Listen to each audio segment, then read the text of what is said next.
Howdy-o, what do you know? This is Rabbit of Scrubblade Academy, and this is Lore for Scrubs, the Omarens. The Omaren family's history is one of the greatest strife amongst the Storm Lords, both for its members and their enemies. Beginning with Delira, a vicious pirate lord known across the Thunder Sea, the Omarens were known as some of the most dangerous people in all of Eberron. The planet, not the dragon. As far east as the Lazar Principalities and throughout Corvair, her name told its own stories, resonating like myth among the people. But that was long before she settled Capital City. After she became a pirate lord through the Stormreach Compact, she tried her hand at business, and was remarkably bad at it. Delira bought the Stormreach Forge and Foundry, turning her attention to the smithing industry and declaring a monopoly on all smithing work in Capital City. A monopoly that lasts to the modern age. She had plundered so much swag, not just from travelers of all regions in Eberron, but also from other pirates whom she'd come across, that she presumed an easy rise to fame, as she would not have to pay for materials or even labor, using her own underlings as her blacksmiths. She aimed to be the most competitive in the industry, but she overestimated the sum of her own plunder, and underestimated her workers' desires to be paid. Both of these things, along with locking her family name into contracts she couldn't afford to pay, caused her to squander her wealth at an absurd rate. Within a few generations, she'd sentenced her family to squalor. Delira died after attempting to give back to the people in an uncustomary move, providing funeral space and free services to all of Capital City's people. Why she did this is debated, but it's believed that she hoped to leave a legacy that wasn't rooted in her failures as a businesswoman. Either way, this warmed the people to her family, and she gained a significant level of support from the population, which, at its peak, rivaled that of the Lassites, who owned all the booze.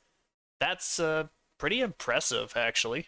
Delira died relatively poor, but it was her descendants who faced the true punishment of her poor business decisions. They couldn't free themselves of these contracts negotiated with dwarves and elves, whose long lives pretty much necessitated contracts lasting over 100 years. After all, the Arenal elves still had wars against the dragons to fight, for whatever reason, and the dwarves probably wanted to kill a bunch of people too. Not to mention, Yorick didn't really care about the Omarens, as he had a slave faction to arm his city guard. It wasn't until Castel Omaren rose to power through his melee combat prowess and instigated the Omaren revolt that anybody even took the Omarens seriously again. Though short-lived, the bloody gang warfare in the streets of Capital City struck terror into the hearts of the average citizen, as Capital City had by this time become a proper city, not a den for pirates. Yorick Aminatu's bold tactical move in drafting the gangs of Capital City to fight for him meant that Yorick had superior fighters, a spy network to rival Castells, and an influx of troops that put the dwindling Omaren forces to terrible shame. It was always going to be Castel who lost this fight, but Yorick made a move of executing the traitor himself, creating a rift between the families that has persisted ever since. The Omarens, until this point, had been a defeated house, but after Yorick's violent suppression of the Omaren revolt, they had a new enemy to rally against. Delira II rose to power using some of the mighty magical artifacts her father had owned, tracing them all the way back to Delira I's conquests on the open sea. These she attempted to use to infiltrate the Guard, persuading or blackmailing people into joining her new revolution.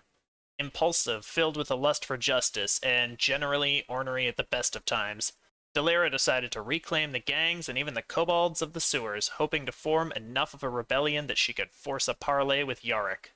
Now, it might have been a wise move, and the plan seemed wise on paper. Unfortunately, she wasn't ready to negotiate with Yorick. She wanted him close enough that her Frostbrand could find a nice little home right through Yorick's heart.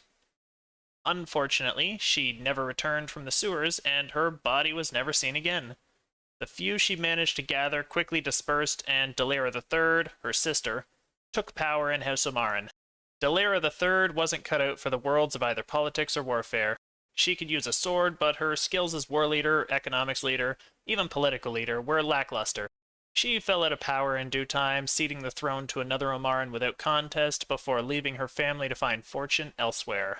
And this is how the Omarens lived until the attack from the Battalion of the Basalt Towers, where Yorick's defense of the city floundered, in part due to the shoddiness of the armor fashioned by the apathetic Omaren smiths. Yorick was instrumental in easing the Omarens from their past contracts, likely due to his connections with House Kandaric, The Omarens were able to negotiate in good faith once again, and being in poverty for so long, they'd come to understand the finer points of the industry Dalera I had doomed them to participate in.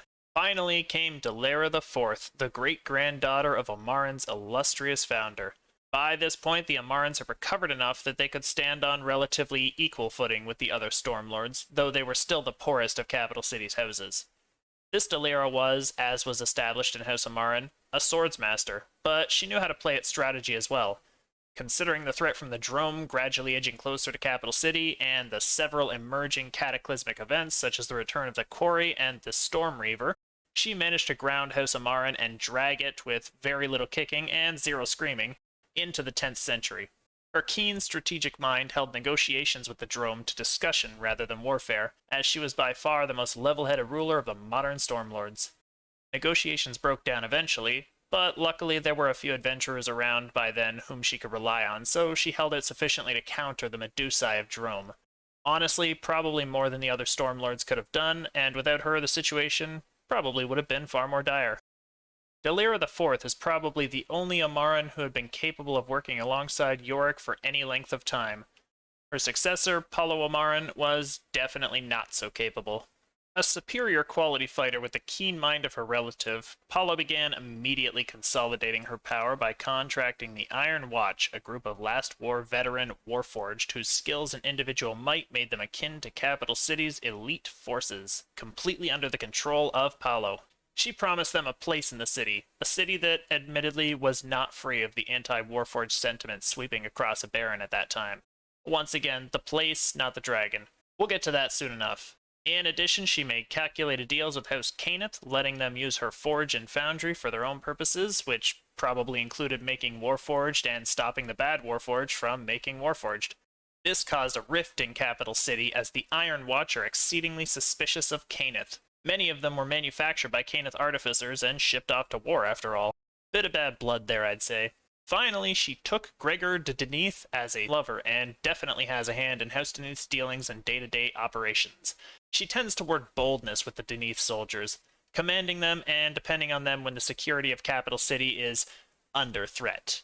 Her extreme loathing of Yorick Aminatu means his operations are often a target of hers, and by using the Deneath soldiers to suppress the gangs of capital city, she can stand in Kiris Elshadra's way as well. Unlike the other Stormlords, House Omaren is still rather fledgling.